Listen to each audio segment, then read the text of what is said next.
रही संविधान बदलने की बात, अभी डिस्कस किया डॉक्टर साहब ने। संविधान बदलने का लेख किसी ने लिखा है जो प्राइम मिनिस्टर का कोई खास इकोनॉमिकल एडवाइजर है। मैंने कहा यार इकोनॉमिकल एडवाइजर तू अपना हिसाब किताब दे कि तूने इकोनॉमी बढ़ाने पे क्या काम किया, कौन से लेख लिखे, किसानों की आमदनी कैसे डबल हुई, डिस्पैरिटी कैसे कम हुई, आर्थिक असमानता कैसे घटी। अरे तेरा काम हुआ है, तनख्वाह तेने उस बात के लिए है, वरना तेरे पे तनख्वाह उल्टी लेनी पड़ेगी सरकार बदलने के बाद, रिकवरी करनी पड़ेगी। ये किसी प्राइम मिनिस्टर या किसी मंत्री के घर से पैसा नहीं आता, ये इस देश के आम आदमी का टैक्स का पैसा है। जो साबुन खरीदता है उस पर भी जब टैक्स देता है, वो सारा पैसा उस तनख्वाह को का हिस्सा है उसमें इकोनॉमिकल एडवाइजर को।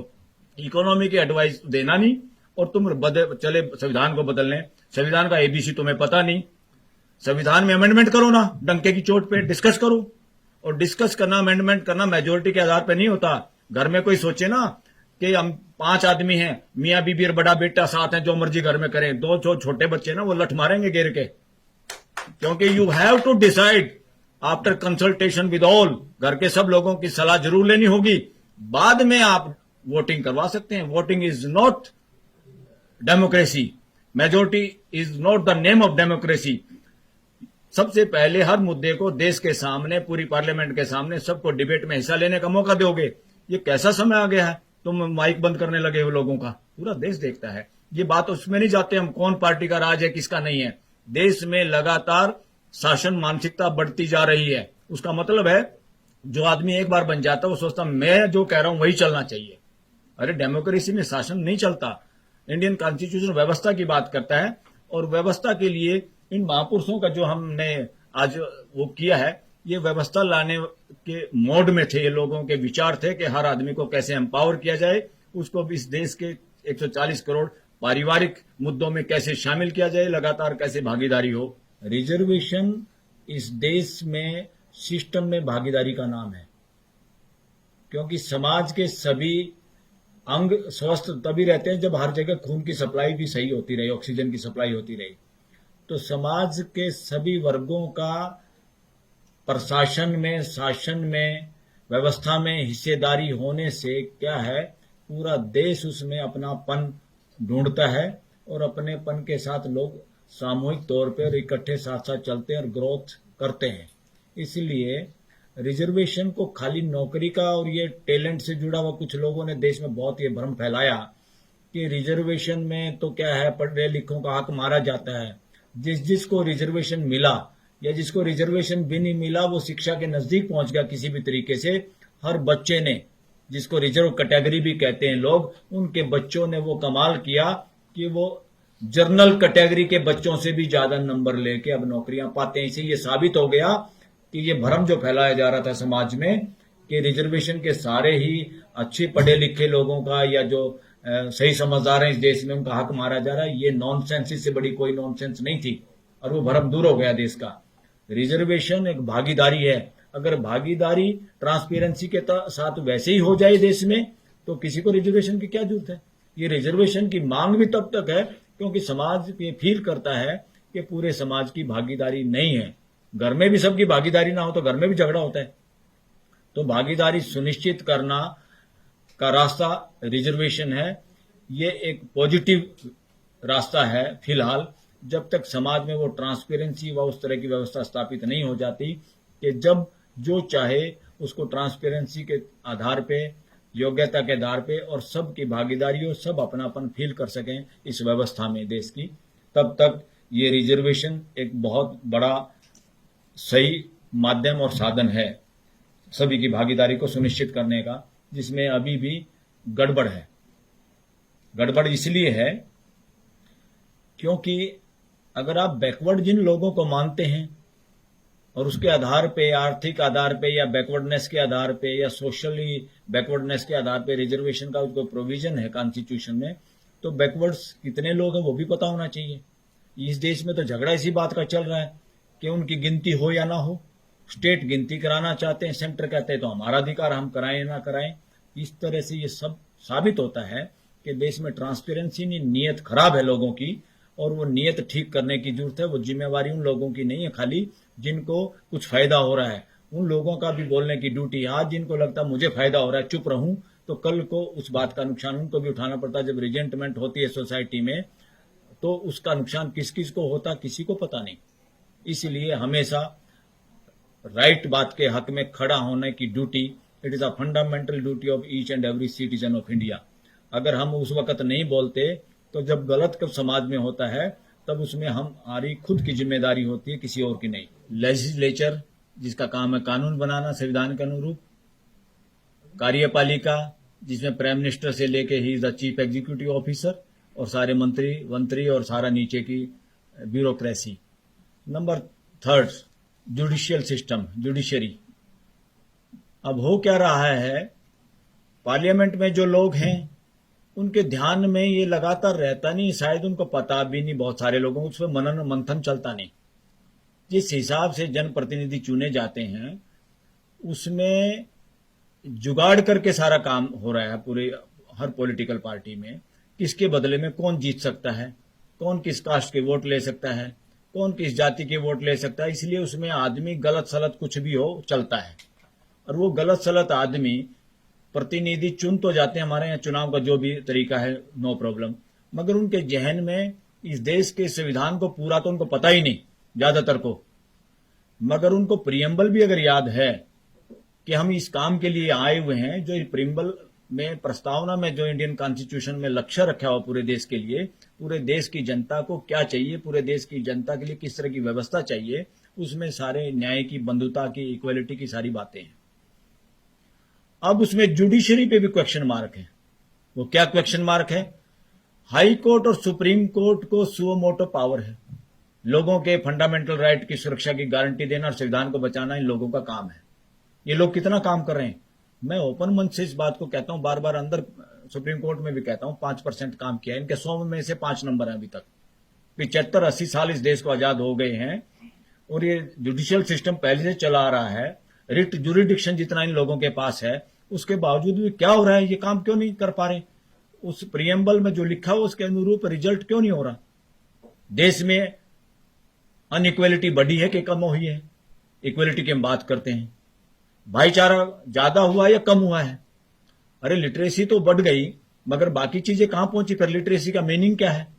लिटरेसी का मीनिंग क्या है? कबूतर ए एप्पल का मतलब नहीं है, या आपने ग्रेविटेशनल लॉ पढ़ लिया फिजिक्स से, आप बड़े भारी साइंटिस्ट हो गए या जज बन गए, आपको पता है संविधान की सारी धाराएं आपको याद है, इसका कोई मायने नहीं है। संविधान का ऑब्जेक्ट जो है, ऑब्जेक्टिव जो उसमें तय किए हुए हैं, वो कहां तक आपने अचीव किए हैं, आपकी जजमेंट ने अचीव किए हैं। आपकी जो जजमेंट आती हैं उससे भाईचारा बढ़ रहा है, इकोनॉमिकल इक्वलिटी बढ़ रही है क्या? इस तरह के क्वेश्चन मार्क अब जुडिशरी पे भी है, और एडवोकेट लोग वोकल हो रहे हैं। वोकल क्यों हो रहे हैं? जब तक एक नहीं बोलता दूसरे भी बोलते नहीं। वकील लोग भी इन बड़े बड़े शहरों में आके जो वकालत देश की स्टेटों की राजधानी और सुप्रीम कोर्ट देश की राजधानी में करते हैं, हम सब उसी चक्कर में अपने बच्चों को पढ़ाने में और किराए देने में और इस तरह के गाड़ी घोड़े के जुगाड़ करने में लगे रहते हैं। प्रियम्बल हम भी भूल जाते हैं कि हमारा काम क्या था, हम किस काम के लिए डिग्री लेके आए थे बड़े बड़े सपनों के साथ, हम उसमें कितने कामयाब हुए हैं, और हम क्या उस दमखम के साथ अपने केस को प्लीड कर पाते हैं क्या कोर्ट के जजेस के सामने, या फंक्शन में जब वो हमें मिलते हैं उनकी दुआ सलाम राम रमी के अलावा कुछ और भी उनके कानों में बोलते हैं कि नहीं बोलते हैं? तो अब क्वेश्चन मार्क, मैं क्योंकि लॉ का स्टूडेंट हूं, मैं जुडिशरी पे क्वेश्चन मार्क करता हूं, क्योंकि मैं पार्लियामेंट का मेंबर नहीं, हम कोई ब्यूरोक्रेसी में नहीं है, मंत्री संतरी नहीं है। हर वकील ये जुडिशरी से पूछे कि भाई 2 अंग खराब थे, जब लीवर किडनी खराब हो रही थी, अरे हर्ट तेरा क्या हाल हुआ, तू भी बैठ गया। तो इनको, हर जज को, हर सुप्रीम कोर्ट को और हाई कोर्ट को क्वेश्चन मार्क करना अब वकीलों का काम है। एक अकेला चीफ जस्टिस संविधान को लागू करने के जुगाड़ में है, कोशिश में है। वो चीफ जस्टिस चंद्रचूड़ के बारे में कहा, ओपनली अब लोग वोकल हो गए हैं जजों के बारे में, सुप्रीम कोर्ट के बारे में। और सुप्रीम कोर्ट में हमारे यहाँ क्या होता है, सुप्रीम कोर्ट में जज वो आते हैं कि किस हाई कोर्ट का जज का रिप्रेजेंटेशन नहीं है। तो हमने बल्कि जस्टिस गवई के सामने एक दिन प्रोग्राम में, डॉक्टर अंबेडकर का जन्मदिन की जयंती हमने मनाई थी सुप्रीम कोर्ट लॉन्च में, वहां ओपनली कहा था ये धंधा, गोरख धंधा बंद करो सर। बोले क्या कि जो जज है भाई, यहां पंजाब हरियाणा हाई कोर्ट का रिप्रेजेंटेशन नहीं है, अब ये बात छोड़ दो आप किस हाई कोर्ट का रिप्रेजेंटेशन है। अब इस बात का ध्यान रखो किस समाज के अंग का रिप्रेजेंटेशन नहीं है सुप्रीम कोर्ट में। ये गदर फंड नहीं चलेगा अब इस देश में। तो उसके लिए हम सबको वोकल होना पड़ेगा, इकट्ठे होना पड़ेगा। देन जब प्रेशर बनाते हैं, जब बात को रखते हैं बार बार, तब इंप्लीमेंट होती है। और बड़ी बात यह है कि जब इक्वलिटी और डिग्निटी की बात करते हैं, प्रोफेसर रतनलाल जीते जागते उदाहरण हैं, जो अपने कॉलेज में इनकी प्रमोशन तक रोकने का काम सिस्टम कर रहा है। सिस्टम में अभी इक्वलिटी, आदमी को आदमी की तरह ट्रीट ही नहीं किया जा रहा। और जब दिल्ली में, देश की राजधानी में, और दिल्ली यूनिवर्सिटी के नाम में ग्रामीण कॉलेज में ऐसा हो रहा है, तो हम अंदाजा लगा सकते हैं देश के दूर दराज इलाकों में क्या हो रहा है। ये बहुत चिंता का विषय है। अगर अन्याय एक के साथ होता है तो समझो अन्याय पूरी दुनिया के साथ हो रहा है। और उसी के साइड इफेक्ट हैं जो समाज के अंदर घर्षण के रूप में, लड़ाई झगड़े के रूप में और फसादों के रूप में समय समय पे निकलते हुए नजर आते हैं। बहुत सारी चीजें इकट्ठी होती है मानसिकता में, तब जाके कोई छोटी सी चिंगारी बड़े उपद्रव में बदलती है देश और दुनिया के अंदर। इसमें कोई दो राय नहीं। अभी तक हमारे देश में जितनी भी यूनिवर्सिटीज हैं, इनमें चलन ही नहीं रिसर्च करने का। क्या रिसर्च करने का? हमारे वकील लोग भी अपने बच्चों को इंग्लैंड में, यूएस में, बाहर की यूनिवर्सिटियों में एलएलएम कराने में गर्व महसूस करते हैं इंडिया की बजाय। क्या कारण है? वहां पर यूनिवर्सिटीज में रिसर्च होती है, अपनी हाई कोर्ट और सुप्रीम कोर्ट की जजमेंट्स पे रिसर्च करते हैं प्रोफेसर, वो पब्लिश होती है और ओपन डिबेट होती है, बाहर आती है कि किस मुद्दे पे सुप्रीम कोर्ट के या किसी हाई कोर्ट के, विदेशों की बात कर रहा हूं मैं, कि जजमेंट में आपस में क्या गड़बड़ है, जो पर्टिकुलर लोगों के साथ उसने बिहेवियर रीजनिंग गलत दी और दूसरे में कुछ फेवर किया। हमारे यहां ये प्रचलन अभी कम है। अदरवाइज तो बहुत सारी ऐसे जजमेंट हैं सुप्रीम कोर्ट के, हाई कोर्ट्स के, जिसको अगर ध्यान और रिसर्च किया जाए यूनिवर्सिटीज में, ये पाएंगे कि गरीब तबका जो है उसके साथ उन्हीं जजों ने या उन्हीं कोर्टों ने के फैसले कुछ अलग हैं, और जो प्रभावी लोग हैं उसी मुद्दे पे, उन्हीं पॉइंट्स पे, उसी लॉ पे, उसी धारा में जजमेंट्स अलग हैं। वो बस ऐसे हैंडल घुमा देते जैसे गाड़ी का हैंडल मोगा है, राइट और लेफ्ट हो गए, लोगों को पता नहीं चलता। लोग ये सोचते रहते हैं हाई कोर्ट की जजमेंट है, सुप्रीम कोर्ट की जजमेंट है, इससे आगे क्या करें। अब लोगों को, वकीलों को भी, नए स्कॉलर्स जो नए स्टूडेंट हैं, उनको ये देखना होगा किस जजमेंट में सेम जूरिस्प्रूडेंस को लागू नहीं किया गया। Supreme court bar association, high court bar association के भरोसे भी रहने की जरूरत नहीं है। अलग बॉडी बना के भी वोकल होने की जरूरत है। और मैं तो कहता हूं जरूरत है इस वक्त प्रेस कॉन्फ्रेंस करने की भी। सच्ची बात पे कोई कंटेम्प्ट नहीं होता। If you are speaking truth there is no contempt. फिर किसी जज का इंडिविजुअल भी अगर करप्शन के या गलत आचरण का कुछ हमारे पास सबूत है, उसका भी कोई कंटेम्प्ट नहीं होती। ये भय इस देश को खत्म करना होगा, खासतौर पर वकील समाज को। जमानतों के केस में भी अक्सर वकील लोग डिस्कस करते हैं। गरीब गुरबे या जिनको कमजोर जातियां समझते हैं लोग, उनके लोग जेलों में ज्यादा हैं और लंबे समय तक पड़े रहते हैं, उनको जमानत नहीं मिलती, सुप्रीम कोर्ट तक भी डिसमिस हो जाती है। और जो प्रभावी लोग हैं उनकी जमानतें भी अगर देखेंगे कि उन्होंने कितने समय में जमानत मिली, कितने वक्त वो जेल में रहे, ये रिसर्च का मुद्दा इस देश के लिए। डिस्क्रिमिनेशन आज प्रशासन में नहीं है, जुडिशियल लेवल पे भी हमें चेक करना है और उसको रोकना होगा। इसी का नाम है राइट टू एक्सप्रेशन, कि आदमी के जो विचार हैं या जो मन में है वो परिवार के सामने कह पाए और परिवार पेशेंस के साथ उसको सुन पाए, रिएक्शन ना करे, रिस्पॉन्स दे। यही राइट टू एक्सप्रेशन है। अब हो क्या रहा है, इस राइट टू एक्सप्रेशन के लिए हमने एक प्रोग्राम किया था कुछ दिन पहले। उससे पहले पूरे देश में ये स्थिति थी को खुल के बोलना ही नहीं चाह रहा था। अब ये सोचते हैं भाई खुल के कौन बोलेगा, खुल के कोई देश में सत्ता पक्ष विपक्ष ही नहीं बोलेगा, ये देश के आम लोग बोलेंगे। तो हमने एक राइट टू एक्सप्रेशन पे प्रोग्राम किया और उसमें सभी जो सुप्रीम कोर्ट के अंदर लाइसेंस शुदा पत्रकार बैठे हैं, टीवी के, इसके प्रिंट मीडिया के, सबको हमने निमंत्रण दिया। सब बड़े खुश हुए। अगले दिन मैंने कहा भाई कितने लोग आएंगे? उन्होंने कहा सर आएंगे हम सब लोग, हमें बोलने का भी मौका देना। मैंने कहा आप लोगों को 2 को मौका मिलेगा। तीसरे दिन मैंने कहा भाई वो 2 कौन बोलेंगे? वो सारे चुप। बोले जी हमें तो आना भी मुश्किल है। भाई क्यों आना मुश्किल है? क्यों हमें परमिशन लेनी पड़ती है अपने चैनल से, मीडिया हाउस से। हम नहीं आप प्रोग्राम में भी आ सकते, मगर तुम छुप के आ जाना। बोला कोई फोटो ले लेगा, पता चल जाएगा वहां गए थे। तो ये पत्रकारों का हाल है इस देश के, जिनको कहते हैं लाइसेंस शुदा गुंगे लोग। उसका नाम है गोदी मीडिया। तो ये सिचुएशन है। अब बेचारे बच्चे आए थे कि पत्रकार बनेंगे, देश के सामने सारी बातें रखेंगे, वो अपनी रोजी रोटी के चक्कर में वो भी इसी तरह गूंगे हो गए जैसे मेजोरिटी ऑफ एडवोकेट हो गए। कि मेजोरिटी ऑफ एडवोकेट कहां बोल पाते हैं। हमारा काम बोलना है कि देश में कोई भी समस्या होती है, बार का मतलब क्या है, खाली मेंबरों के सुविधाओं के लिए नहीं। सुप्रीम कोर्ट की बार उस वक्त अगर ना खड़ी हो कि जब देश सुनना चाहता है कि वकील इस वक्त क्या बोल रहे हैं। सुप्रीम कोर्ट अगर अपने जजमेंट के जरिए नहीं बोलती, वो गूंगी अगर हो जाती है, तो सुप्रीम कोर्ट बार के लोगों को, मेंबरों को, एडवोकेट्स को बोलना चाहिए। अगर एससीबीए भी नहीं बोलती तो कुछ लोग ऑर्गेनाइजेशन बना के बोलें तो देश को राहत मिलती है कि कोई बोल रहा है। यहां से अगर आवाज आती है तो जो लोग दूसरे विंग हैं देश में, जुडिशियल हो, लेजिस्लेचर हो, चाहे कार्यपालिका के लोग हैं, सबका ध्यान जाता है। सुप्रीम कोर्ट के वकील बोलते हैं तो कि क्या बोला है। तो क्योंकि सुप्रीम कोर्ट कल 2-3 दिन पहले, 2-4 दिन पहले की बात है, कोई एक प्रोफेसर आ गया, शायद प्रोफेसर था, वो 370 में उसने हिस्सेदारी की। तो 370 में हिस्सेदारी के लिए उसने यहां कोई आ गया कोर्ट में, थोड़ी देर के लिए उसने आर्गुमेंट किए या कैसे अपीयर हुआ वो सुप्रीम कोर्ट में। अरे भाई कोई बात नहीं, 370 का मुकदमा है, कोई देश में जंग थोड़ा छिड़ रही है, कोई मुद्दा है सुप्रीम कोर्ट के आया, उसमें डिस्कशन थे। किसको डर है, क्यों डर है भाई? डर होता चोरों को, वरना कोई बात है, खुला उसमें संवाद होना चाहिए देश में। जब कोर्ट में है मुद्दा तो क्या दिक्कत है। तो पता चला जिस दिन वो बेचारा प्रोफेसर यहां अपीयर हुआ, अगले दिन उसको नौकरी से हटा दिया। ये सिचुएशन इस देश की, ये इमरजेंसी नहीं तो क्या है।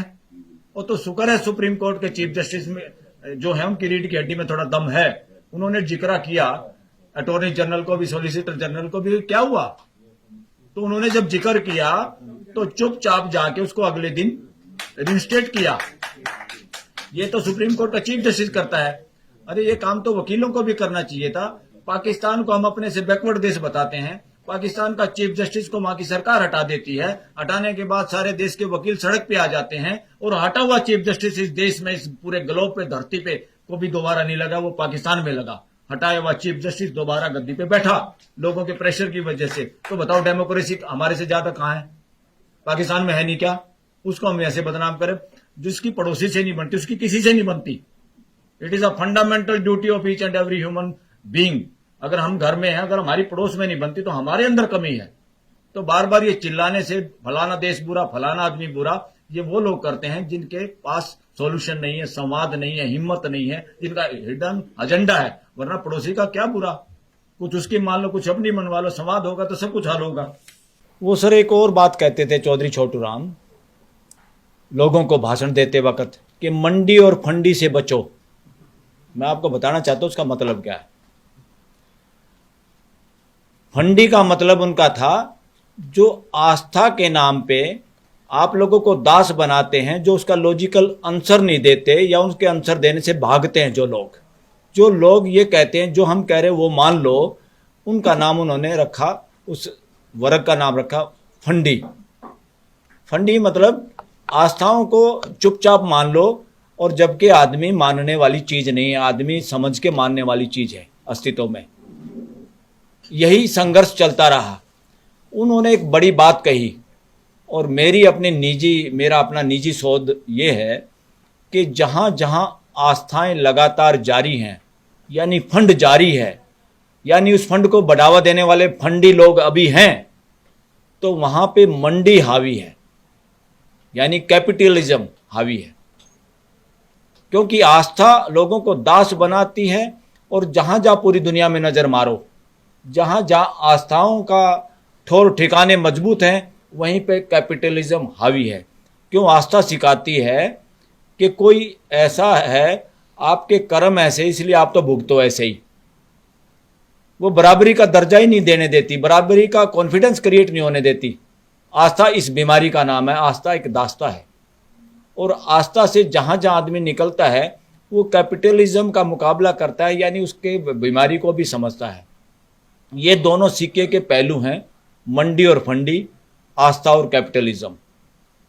कैपिटलिज्म भी उसी तरह से है जैसे आस्था में है कि किसी की किस्मत अच्छी। तो कैपिटलिज्म वाले मानसिकता का भी यही है कि मेरे पैसे, मैंने पैसों से और पैसे कमा लिए और जितने मर्जी बना लूं, चाहे मैं अंबानी का फूफा बन जाऊं, पूरे देश की संपत्ति मेरे पास हो जाए, तुम क्या, तुम्हारे तो कर्म माड़े हैं। तो ये नॉनसेंस अब चलने वाली नहीं है, क्योंकि एग्जिस्टेंस में कोई भी नौकर और मालिक का रिश्ता ही नहीं है अस्तित्व में। हमने ही कहानियों में शेर को जंगल का राजा बना दिया, वरना बंदर तो बहुत बार उसकी बेइज्जती करता है और वो चुपचाप चलता हुआ नजर आता हमारे को। शेर, ये आदमी ने कहानियां गढ़ रखी हैं अपनी मानसिकता के अनुसार, क्योंकि उसकी मानसिकता जब शासन की होती है तो जंगल का शेर का भी शेर को मालिक बना देते हैं कहानी में। तो कहानी जानवरों की लागू इंसानों पे करना चाहते हैं, ये नहीं होगा। इसका वक्त आ गया है, समाज इससे आगे बढ़ेगा। और साथियों, एक और बात, हमारे कॉन्स्टिट्यूशन में आस्था की भी बात है और साथ में फंडामेंटल राइट की बात है।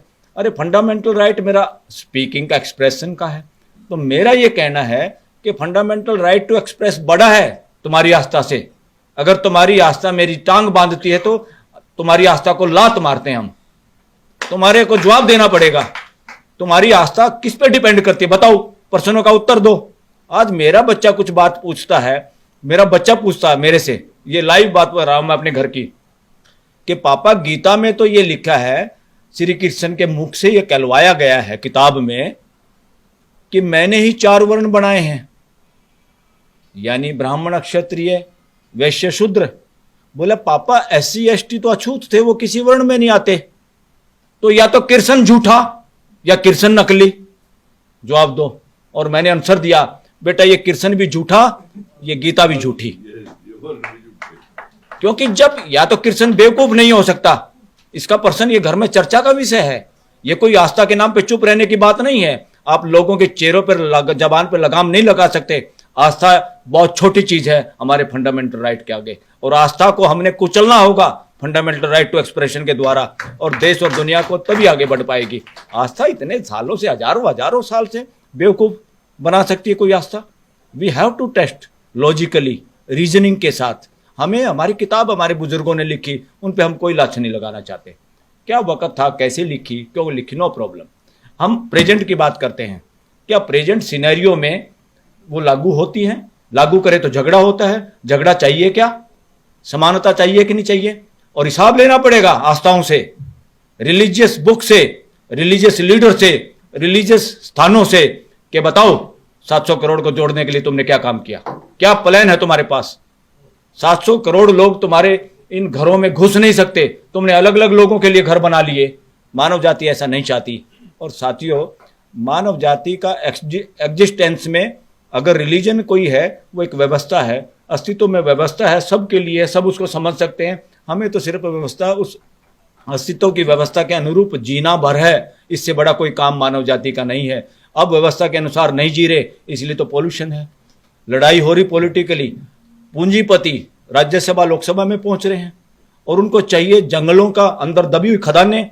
धरती माता का दूध पी के हम अपनी माँ का बड़े हुए हैं, और आज मैं ये कहने लगूं बुढ़ापे में, माँ बूढ़ी हो गई, माँ दूध तो अब तेरे पास है नहीं, जब तेरी किडनी खा लेते तेने मरना तो है ही।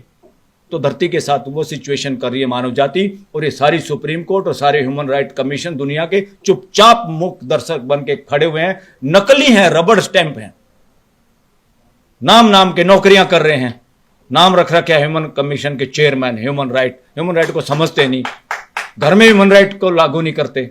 इस तरह के लोगों का कब्जा है, और कब्जा छुटवाना है सबको मिलके। और दोस्तों, किताबें इंसान लिखता है, इंसान किताबों से बड़ा है, किताबें इंसान को बंधक नहीं बना सकती। इसलिए उन पे चर्चा होना और उन पे क्वेश्चन रेज करना प्रेजेंट सिनेरियो में कोई बुरी बात नहीं है। उन पे क्वेश्चन ही ना रेज करें, फिर तो आप और हम इंसान हैं या तोते हैं, पिंजरे के तोते, के तोते की तरह बोलना आपको। बस यही है शासन मानसिकता, कि मैंने जो कह दिया उसको आप काट नहीं सकते। तो हमारे बुजुर्गों ने जो किताबें लिखी हैं, वो किताबें न केवल एक सेक्ट की है, एक धर्म की है। ये धर्म कुछ नहीं है, ये रिलीजन है, ये संप्रदाय है। धर्म एक व्यवस्था है जिसमें पूरी मानव जाति समाती है, वो धर्म है। ये सारे संप्रदाय, इनको धर्म भी मत कहा करो ना, इनको धर्म सोचो कि मेरा धर्म भ्रष्ट हो गया, उसका धर्म भ्रष्ट हो गया। कोई घंटे का धर्म भ्रष्ट नहीं हुआ किसी का। हाँ, बहुत जल्दी धर्म भ्रष्ट हो रहे हैं। धर्म भ्रष्ट नहीं हो रहे, मानसिकता भ्रष्ट हो रही है हमारी। धर्म कोई भ्रष्ट नहीं होता। साथियों, एक तो ये दोनों कंसेप्ट बिल्कुल गलत है, इनह्यूमेन है। रूल ऑफ लॉ या रूल ऑफ डेमोक्रेसी, रूल तो कतई मिटाना है। रूल तो बच्चा भी नहीं चाहता मां का रूल अपने ऊपर। ये एक व्यवस्था है म्यूचुअल सपोर्ट की, उपयोगिता पूरकता की, पूरा अस्तित्व वैसे ही काम करता है। तो रूल ऑफ लॉ नहीं चाहिए, सिस्टम ऑफ लॉ चाहिए। शासन नहीं चाहिए, व्यवस्था चाहिए। और ये मैं क्यों ऐसा जिक्र कर रहा हूं, विद इन 1 मंथ हम एक और सेमिनार करना चाह रहे हैं, बड़े जगह पे करेंगे, जिसमें सीधा आह्वान होगा पूरे देश को, अब शासन नहीं व्यवस्था चाहिए। अब शासन नहीं व्यवस्था चाहिए। डिग्निटी नहीं है, या डिग्निटी ऑफ लेबर ही नहीं देश में। बेड़ा गर्क हो गया देश का। और इस देश को सब ने मिलजुल के आगे, कोई एक मसीहा आएगा, इस फ्रॉड में मत फंसो। एक मसीहा के चक्कर में तो हमने आज तक अपना शोषण करवाते रहे। कोई अपने को हीन समझता रहा, कोई दीन समझता रहा, कोई मूर्ख समझता रहा, किसी को मूर्ख कहते रहे। तो एक मसीहा वसीहा का चैप्टर खत्म, पूरा कांटा, 100% नॉनसेंस बात। और ऐसे ही कोई एक आदमी, एक नेता ही कल्याण करेगा, बिल्कुल काटा। शासन नहीं है, शासन मानसिकता है। ये बदमाशी बंद करनी पड़ेगी देश में, और व्यवस्था इसकी जगह पे चाहिए। शासन नहीं व्यवस्था। आप सबका आह्वान करते हैं, और सब साथियों का सहयोग भी चाहिएगा। उसमें हम सब पॉलिटिकल पार्टी के भी लोगों को, सबको बुलाएंगे, इंक्लूडिंग शासन, अपोजिशन, कोई भी है जिसका दिल करे वो आए, हम सबको बुलाएंगे। और सबके सामने ये कहेंगे, ये शासन वासन की मानसिकता से बाहर निकलो, आप क्लास अटेंड करो इस बात की। कॉन्स्टिट्यूशन व्यवस्था चाहता है। ये ड्रामेबाजी बहुत हो गई है। President of the India, prime minister of the India, बाकी बेवकूफ ऑफ द इंडिया है। चीफ जस्टिस ऑफ इंडिया, बाकी बेवकूफ। न्याय के नाम पे जजमेंट सारी है, न्याय नहीं हो रहा।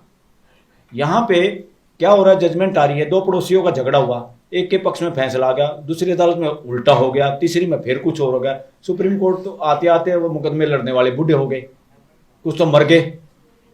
वो पड़ोसी से पड़ोसी बात नहीं कर रहा, 2 भाई बात नहीं कर रहे। सुप्रीम कोर्ट को चिंता नहीं, हाई कोर्ट को चिंता नहीं। अरे 2 भाई हैं, इनको मिलाना है, बेवकूफ हो, इनको तोड़ना नहीं है। न्याय करना है, फैसले नहीं करने हैं। तो सुप्रीम कोर्ट, हाई कोर्ट में किसी में भी कम से कम, नीचे की अदालत की तो हिम्मत ही नहीं। उनको तो ऊपर से जैसे बोलेंगे उसको फॉलो करना है। पावर है तो हाई कोर्ट और सुप्रीम कोर्ट के पास है, जो अलग रास्ता बना सकती है। अरे भाई, हमें फैसला नहीं चाहिए, हम तंग आ गए तुम्हारे फैसलों से। और इनका ठिकाना भी थोड़ा नीचे करना पड़ेगा। ये जो ऊपर बिठा रखे हैं ना, इनको बराबर में करना होगा, भागीदारी करनी होगी। इसलिए मीडिएशन अब लोगों को पसंद है। मीडिएशन में दोनों पार्टियां सामने बैठती हैं, वकील बैठता है, क्योंकि जजों ने भी समझ लिया, वो ये तो नहीं चाहते हमारी नौकरी खराब हो, वो नौकरी सुरक्षित रखना चाहते हैं। पर उनके समझ में आ गया हमारे बस का कुछ नहीं है, हम इस देश के साथ न्याय नहीं कर सकते। नौकरी कर सकते, पेंशन ले सकते हैं। और बहुत सारे जजेस तो इतनी लंबी लंबी जीभ निकाले रहते हैं आफ्टर रिटायरमेंट, अपॉइंटमेंट के चक्कर में। इंडिपेंडेंस कहाँ रहेगी भाई? जब मेरे कोई मैं जीभ निकाल रहा हूं तो मैं कैसे बोल पाऊंगा? तो सारी की सारी ये अपॉइंटमेंट, इस तरह के जो एक्ट बना रखे हैं, इनको दाना डालने के लिए सारे तो ये बकवास बंद होनी चाहिए। इसके लिए हमें बोलना पड़ेगा। एससीबीए नहीं बोलेगी। एससीबीए का प्रेसिडेंट सेक्रेटरी हो सकता ना बोलें, क्योंकि सरकार के साथ मिलकर या प्रैक्टिस चमकाने के लिए मोटी मोटी फीस लेकर नोटिस कराने के जाल में उलझा हुआ है वकील बिरादरी। देश तो इंतजार कर रहा है कि वकील कुछ करेंगे। बातों बातों में कहते हैं आज़ादी में वकीलों ने ये कर दिया, फलाना कर दिया। अरे 75 साल की आज़ादी में क्या किया, उसका हिसाब दो देश को। पहले तो कर दिया जिसने जो करना था। खबरों में बने रहने के लिए फोरम 4 को सब्सक्राइब करें और नोटिफिकेशन पाने के लिए बेल आइकन दबाएं।